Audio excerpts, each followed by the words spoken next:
Hello everyone, welcome back to my channel commerce alliance. तो दोस्तों, आज हम वही डिस्कस करना है जो कंटिन्यू करेंगे, है ना। कैपिटल बजटिंग जो मेरा चैप्टर चल रहा था, है ना। सफलता की तरफ एक कदम और आगे बढ़ाएंगे और कंटिन्यू करेंगे फाइनेंशियल मैनेजमेंट की जो थ्योरी चल रही थी उसी को कंटिन्यू करेंगे। जो भी साथी नए हैं इस चैनल से जुड़ना चाह रहे हैं जुड़ जाइए, ठीक है। लाइक शेयर सब्सक्राइब कर दीजिए, है ना। और हमारे बहुत सारे साथी जो अभी भावी टीचर बनने वाले हैं उनसे भी रिक्वेस्ट है कि वो भी ज्वाइन कर सब्सक्राइब कर लें। और सब्सक्राइब करने से ये होगा कि आप जब भी जो टॉपिक से रिलेटेड आपको दिक्कतें आएंगी उस रिलेटेड मैं वीडियो अपलोड करता रहूँगा, ठीक है। चलिए, तो बिना टाइम वेस्ट किए हुए इस डिसीजन को कंटिन्यू करते हैं, कैपिटल बजटिंग को कंटिन्यू करते हैं। तो दोस्तों, कैपिटल बजटिंग में हमने इन्वेस्टमेंट डिसीजन में पढ़ा था कैपिटल बजटिंग का। तो सेम चीज पूछ दिया कि नेचर ऑफ इन्वेस्टमेंट क्या होगा, है ना। विनिमय प्रकृति का वर्णन कीजिए। पूंजी मंडल में कौन कौन सी प्रक्रियाएं हैं, कौन कौन सी इसके अंदर प्रोसेस किस तरह से काम करता है पूंजी प्रक्रिया जो, ठीक। तो सबसे पहले हम जान लेते हैं कि विनिमय विनियोग जो होता है कोषों के विनियोग से होता है, ठीक है। इसमें जोखिम तथा अनिश्चितता अधिक रहती है, क्योंकि जो चीजें जो फंड जितने लंबे टाइम तक के लिए यूज किया जाएगा उसका जो रिस्क रहेगा उतना ही ज्यादा रहेगा, क्योंकि यहाँ पे ह्यूज अमाउंट लगता है, बहुत ज्यादा फंड की जरूरत पड़ती है ना। इन्हें पूंजी बजटिंग भी निर्णय भी करते हैं, कैपिटल बजटिंग भी करते हैं। इन्वेस्टमेंट डिसीजन का दूसरा नाम क्या है? Capital budgeting. ऐसे निर्णय का विनियोग होने का, है ना, लाभों तथा जोखिम को ध्यान में रख के लिया जाता है ना। बहुत जल्दबाजी में ये डिसीजन नहीं लिया जाता है। अपने ऑर्गेनाइजेशन के लिए जो प्रोजेक्ट आपको सूट करता हो, जो मेथड का आपको उपयोग करना है उसके अकॉर्डिंग क्या करते हैं, डिसीजन लेते हैं, है ना। लाभदायक है कितना है ना। अपने ऑर्गेनाइजेशन को चलाने के लिए वर्किंग कैपिटल की जरूरत पड़ेगी, तो ऐसा ना कि पूरा का पूरा बजटिंग मतलब इन्वेस्टमेंट डिसीजन में पैसे लग जाए। ये सब सारी चीज़ों को डिसीजन लेते हुए, ध्यान में रखते हुए हमें ये डिसीजन लेना पड़ता है। इन्वेस्टमेंट डिसीजन का ये लॉन्ग टर्म डिसीजन होता है, ठीक है। चलिए, तो इसकी प्रोसेस किस तरह से की जाती है, कैपिटल बजटिंग की जो प्रोसेस है वो किस तरह से की जाती है, तो आइए देखते हैं।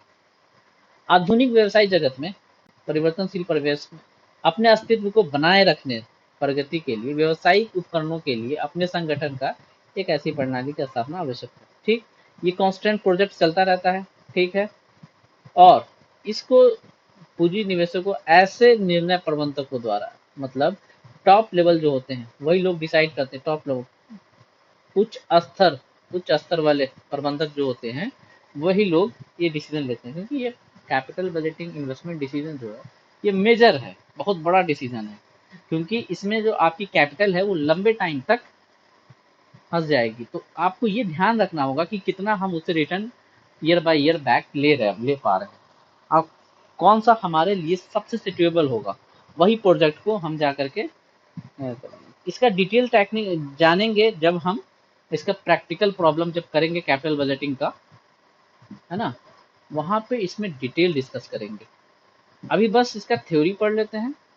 इससे ये होगा कि वहां पे हमारा थ्योरी वाला कंसेप्ट क्लियर रहेगा कि भैया इस चैप्टर में करना क्या है। अगर ये चीजें क्लियर है तो इसकी कैलकुलेशन तो हम देखेंगे जब हम इसका कैलकुलेशन वाला प्रैक्टिकल वाला पार्ट करेंगे, ठीक है। चलिए, तो इसमें ना 5 टेक्निक होती है कैपिटल बजटिंग में। टोटल 5 टेक्निक होती है। 5 टेक्निक में से हर ऑर्गेनाइजेशन जो चाहता है कि हमारे ऑर्गेनाइजेशन के लिए कौन सी टेक्निक सुटेबल है, तो वो सुटेबल वाला टेक्निक जो उसके लिए ऑर्गेनाइजेशन के लिए बढ़िया होगा वो टेक्निक वो यूज करेगा, ठीक। तो सबसे पहले हम जान लेते हैं कि कैपिटल बजटिंग का प्रोसेस किस तरह से काम करता है। तो पहला इसमें आ जाता है परियोजना पहचान, प्रोजेक्ट आइडेंटिफिकेशन। हम सबसे पहले प्रोजेक्ट को की पहचान करते हैं कि हम जिस प्रोजेक्ट के लिए जा रहे हैं, है ना, वो कैसा है। देखिए, आशा किसी नए विचार, नए अवसर, नई अवधारणा से हैं जिसके आधार पर पूंजी कोषों का लाभदायक निवेश किया जा सके। उपकरणों का पूंजी बजटिंग के लिए प्रस्ताव सतत प्रवाह बना रहना चाहिए। ऐसे प्रस्ताव संग्रह आंतरिक एवं बाहरी स्रोतों से आ सकते हैं। कहने का मतलब कि हम उसको आइडेंटिफिकेशन नहीं करेंगे, उसके बारे में पता नहीं लगाएंगे, तो हम कैसे डिसीजन ले पाएंगे आगे, हमारे लिए मुश्किल हो जाएगा। तो इसलिए सबसे पहले हम क्या करेंगे, आइडेंटिफाई करेंगे। जो प्रोजेक्ट हम लेने वाले हैं उसकी पहचान कर लेंगे, ठीक। उसके बाद उसी प्रोजेक्ट के लिए, सपोज डेट मैं एग्जांपल के लिए देता हूँ, आप normal day to day life में अगर कोई बिल्डिंग खरीद रहे हैं, है ना,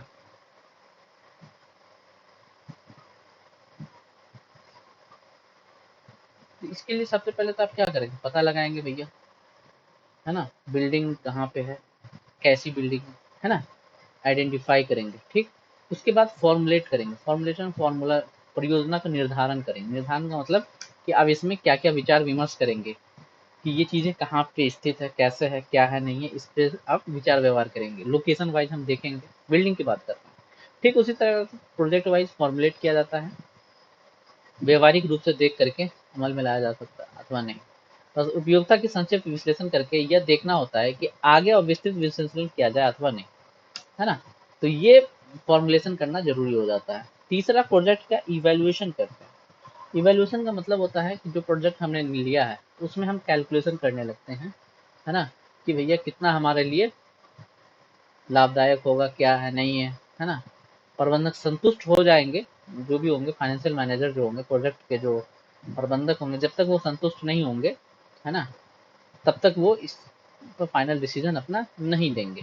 ठीक, जांच पड़ताल की जाएगी, बड़ी परियोजना के लिए विशेषज्ञ दल साथ फिजिबिलिटी रिपोर्ट तैयार किया जाएगा। फिजिबिलिटी रिपोर्ट का मतलब ये होता है कि आप इससे कितना, आपके लिए ये कितना लाभदायक है, इस चीज़ का ध्यान दिया जाता है।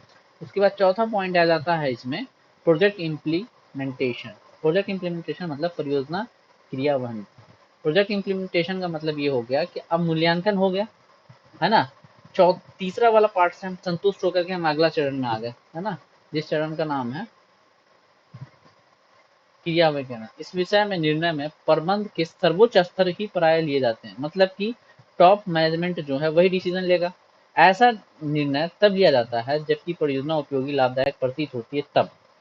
अगर यहाँ पे अगर पड़ जाता है इवेल्युएशन में ही हमको लगता है कि नहीं नहीं यहाँ पे इतना, है ना, निवेश करना, यहाँ पे इतना फंड को ब्लॉक करना, इतना पैसा यहाँ पे लगाना फायदेमंद नहीं है, तो हम इम्प्लीमेंटेशन पे तो आते ही नहीं। इम्प्लीमेंटेशन पे तब आ रहे हैं जब हमने इवेल्युएट कर लिया, कैलकुलेशन कर लिया है। ठीक, इसके बाद परियोजना में वित्त पूर्ति के लिए आवश्यक कोषों की व्यवस्था करना, आवश्यक कदम उठाए जाते हैं, है ना। जो भी हमने किया तो हमको कितना पैसे की जरूरत पड़ने वाली है, फिर जा करके हम इसमें पैसों का, है ना, वित्त पूर्ति के लिए डिफरेंट डिफरेंट चीजें लगाते हैं, है ना, गाइडलाइंस है जो भी है, वर्क प्लान बनाते हैं, कैसे कहाँ से पैसे आएंगे ताकि हम ये प्रोजेक्ट को ले सकें। ठीक, इम्प्लीमेंट करना है अब हमको, है ना। तो इसके लिए क्या होता है, प्रोजेक्ट कंट्रोल सिस्टम भी होता है, उस तरह से काम करता है। ये सब सारी बातें को ध्यान में रखिए। फिर इसका फीडबैक भी लिया जाता है, जो लोग होते हैं वहाँ पे उन लोगों से फीडबैक लिया जाता है कि भैया कैसा रहेगा, है ना।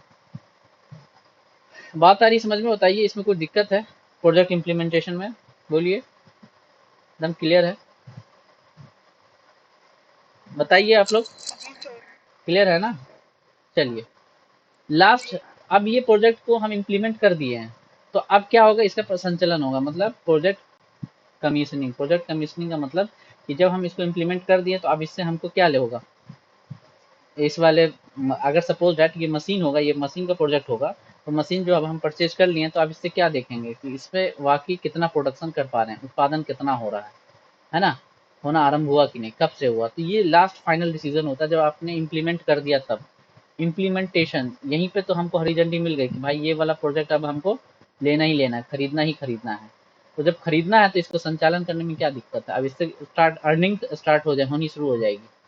तो स्टार्ट अर्निंग करते हैं और इसी तरह से अपने इनपुट से सारी चीज़ों को याद, मतलब ध्यान में रखते हुए कितना इनपुट हम लगा रहे हैं, कितना उससे आउटपुट हमको मिल रहा है, इस तरह को सबको ध्यान रखते हुए हम इसका एक अंग बन जाता है। और इसमें जब हम टेक्निक यूज करेंगे तो वहाँ पे बताएंगे कि कैसे इनपुट आउटपुट वर्क करता है, और हमारा जो पैसा जो लगा हुआ है वो कैसे, किस किन किन मेथड के जरिए हम कैसे पता लगाते हैं और कैसे पैसे अपने जो लगे हुए उसको ऊपर करते हैं। अब आ जाइए नेक्स्ट क्वेश्चन। देखिए दोस्तों, ये क्वेश्चन भी बहुत बार रिपीट हुआ है। कैपिटल बजटिंग क्या है, जो हम पिछले क्लास में डिस्कस कर चुके हैं ऑलरेडी। आपने पहला क्लास इसका नहीं देखा है तो पहला क्लास जाके जरूर देखिए, कैपिटल बजटिंग वाला, ठीक है। उसके बाद कौन कौन से टेक्निक है, इसी टेक्निक पे तो सारे के सारे प्रैक्टिकल क्वेश्चन बनते हैं। यहाँ पे सिर्फ और सिर्फ टेक्निक को डिस्कस करेंगे।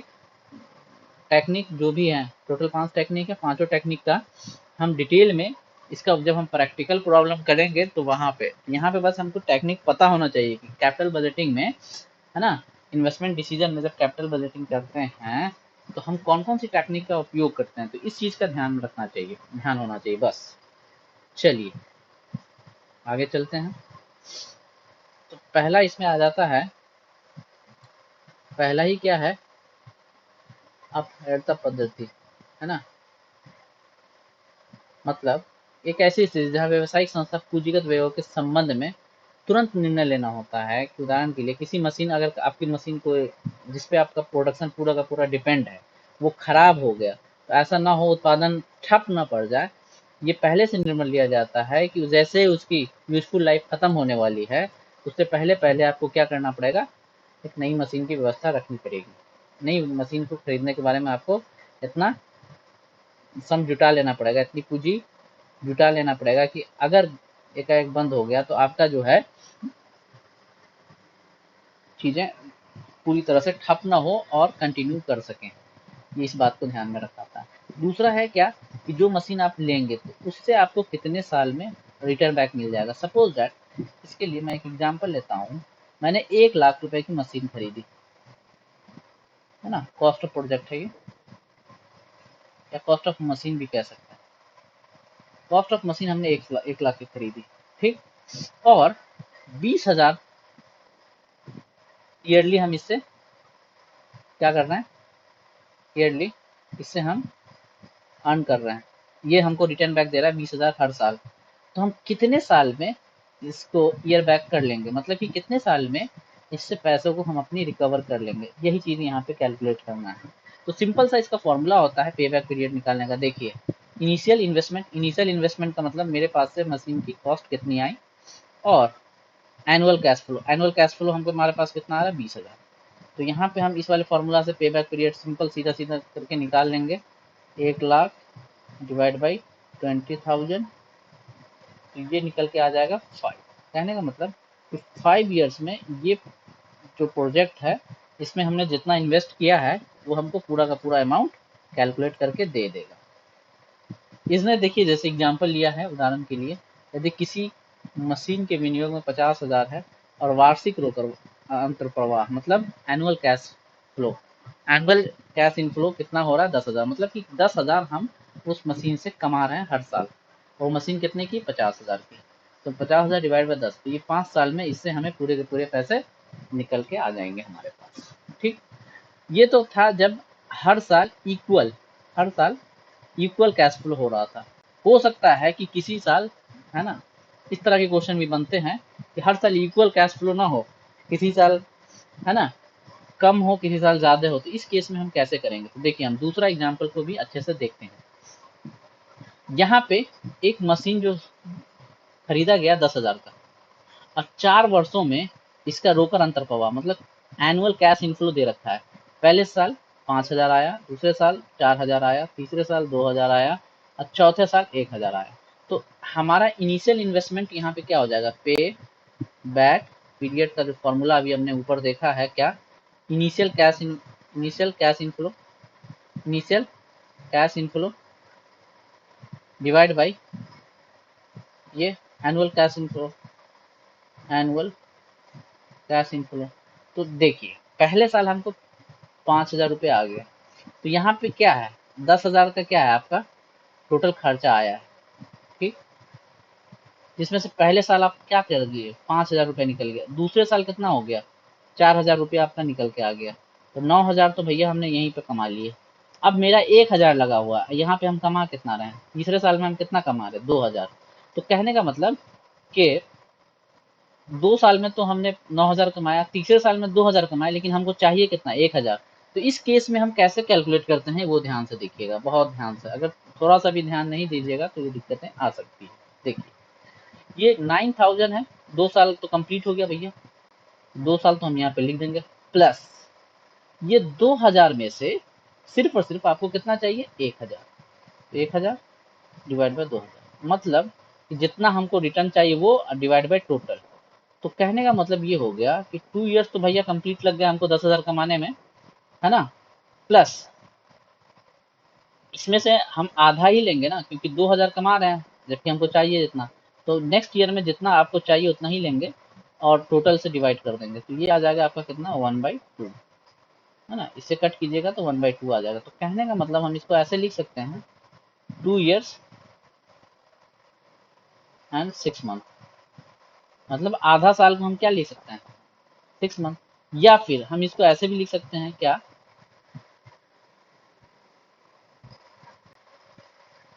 इसको हम ऐसे भी लिख सकते हैं 2.5 years, या फिर इसको हम ऐसे भी लिख सकते हैं 2 × 1/2। इसमें कोई डाउट है तो बताइए। ये एवरेज पे बैक पीरियड का, सॉरी, पे बैक पीरियड से कैसे हम अपना प्रोजेक्ट का कॉस्ट को टोटल निकालते हैं, उससे रिलेटेड ये चीजें आ रही है। समझ में आ रहा है कि नहीं, बताइए जल्दी, यस या नो। हेलो, क्लियर है ना। जी चलिए, अब इसका अगला आ जाता है कि भैया पे बैक पीरियड के लाभ क्या, मतलब इस टेक्निक को यूज करके हमें क्या बेनिफिट मिलेगा। फिर उसके आगे देखेंगे कि इस पद्धति का यूज करके हम क्या नुकसान में जा सकते हैं, है ना। तो इन सब चीजों को ध्यान में देना। तो अब हम इस सबसे पहले इसका लाभदायक हमारे लिए ये कितना होगा, इसको हम ध्यान में रखेंगे। पहला पॉइंट इसमें देखिए, यह पद्धति समझने और गणना करने की दृष्टि से काफी सरल है। जाहिर सी बात है, ये कैलकुलेशन कोई भी कर सकता है कि नहीं। कि अगर आपने, अभी मैंने एग्जांपल लिया था ऊपर, 1 लाख रुपया लगाया, हर साल उससे 20,000 कमा रहे हैं, तो कहने का मतलब कि 5 साल में आपका पूरा का पूरा कॉस्ट ऑफ प्रोजेक्ट जो है निकल के आ जाएगा। हमने दोनों दो तरह के क्वेश्चन यहाँ पे अभी सॉल्व करके देख लीजिए पे बैक पीरियड में। पे बैक पीरियड से, है ना, ये कैपिटल बजटिंग का एक ऐसा टेक्निक है जो सबसे आसान है। तो ये बात कह रहा है कि भैया पहला जो है इसका जो है ना एडवांटेज जो है इस मेथड का यूज करने का, ये बहुत क्या है, सिंपल है। दूसरा पॉइंट कह रहा है कि यह पद्धति उन परियोजनाओं के संबंध में निर्णय लेने के लिए उपयुक्त है जिनका वित्त प्रबंधन ऋण लेकर किया हो। मतलब कि जो मशीन, जो प्रोजेक्ट जो हम परचेज कर रहे हैं वो लोन लेकर के खरीदा हो। जब लोन वाले प्रोजेक्ट से अगर हम ऐसे करेंगे तो ये हमारे लिए क्या हुआ है, बहुत आसान है। और हमको पता है कि हमारा लोन का ईएमआई जो है वो कितना जा रहा है ना, खर्चा कितना आ रहा है और हमारे इससे कितना रिटर्न मिल रहा है। तो ये हमारे लिए कैलकुलेशन को और आसान बना देता है। ठीक। तीसरा पॉइंट, यदि संख्या के पास रोकर की कमी हो, सॉरी संस्था के पास क्या हो, रोकर की कमी हो, मतलब संस्था के पास रोकर की कमी का मतलब ये हो गया कि ऑर्गेनाइजेशन के पास कैश की कमी है। तो इस रीति के आधार पर यह पता लगाया जा सकता है कि पूंजी विनिमय कितनी तीव्रता के साथ वापस मिल जाएगी। मतलब ऑर्गेनाइजेशन को ये पता, मतलब कि कैश की कमी है तो उसको कितना कैश चाहिए, क्योंकि पता है फाइनेंशियल मैनेजर का एक और काम होता है कैश मैनेजमेंट करना। किसी भी ऑर्गेनाइजेशन के लिए बड़े बड़े डिसीजन तो लेता ही लेता है, उसके अलावा ये भी डिसीजन उनको लेना होता है। इस डिसीजन में कितना कैश की जरूरत है, ये चीजें इस वाले मेथड से निकल के आ जाएगा कि एक लंबे प्रोजेक्ट में जो पैसा हमने लगाया है, ठीक है, तो उससे हमें कितने साल में उससे पैसे हमको वापस मिल जाएंगे, इसी चीज का ध्यान में लगाया रखा जाता है। ठीक। चौथा, जिन उद्योग में यांत्रिक एवं तकनीक परिवर्तन तेजी से हो रहा हो, मतलब कि जो ऑर्गेनाइजेशन, जो मशीन जो हम परचेज कर रहे हैं उसमें क्या है कि हर 2 साल पे 3 साल पे क्या हो रहा है, उस चीज में नया आ जा रहा है, new machinery, new technique change होकर के, है ना, तकनीकी चेंज हो रही है। तो वैसे वाले ऑर्गेनाइजेशन, वैसे वाले के लिए ये वाला जो टेक्निक है बहुत उपयोगी साबित हो सकता है, बहुत यूजफुल रहेगा, हानि का डर कम रहेगा। नेक्स्ट है अदायगी अवधि की पद्धति की हानियां। मतलब इस पद्धति, देखिए अब पे बैक पीरियड के क्या क्या नुकसान है, ये क्या है, लिमिटेशन भी बोल सकते हैं इसको, या फिर डिसएडवांटेज भी बोल सकते हैं। मतलब कि ये किस तरह से सही नहीं है, तो अब इसमें देख लेते हैं। इस पद्धति में प्रातः दर रेट ऑफ रिटर्न नहीं माप की जा सकती है, जिसके कारण परियोजना के उत्पादन में उचित पता नहीं लगाया जा सकता। मतलब कि कितना पैसा आ रहा है ये तो पता चल रहा है, लेकिन रेट ऑफ रिटर्न नहीं पता चल रहा है कि किस साल कितना, किस हिसाब से वर्क किया गया, कि कितना रिटर्न आया। तो रेट ऑफ रिटर्न जो रहता है यहाँ पे फाइंड नहीं कर पाते हैं। ये पहला है।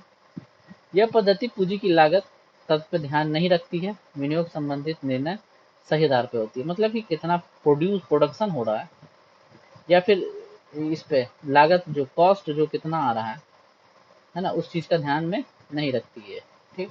तीसरा, इस पद्धति में विनियोजित कोषों में शीघ्र वापसी की आवश्यकता से अधिक महत्व दिया जाता है। मतलब कि जितनी जल्दी से जल्दी हो, है ना, हमारा जो कॉस्ट ऑफ प्रोजेक्ट है, कॉस्ट जो लगा हुआ है मशीन को परचेज करने में, वो कितनी जल्दी से जल्दी हो वो हमें वापस मिल जाए, इस बात पे ज़्यादा फोकस किया जाता है।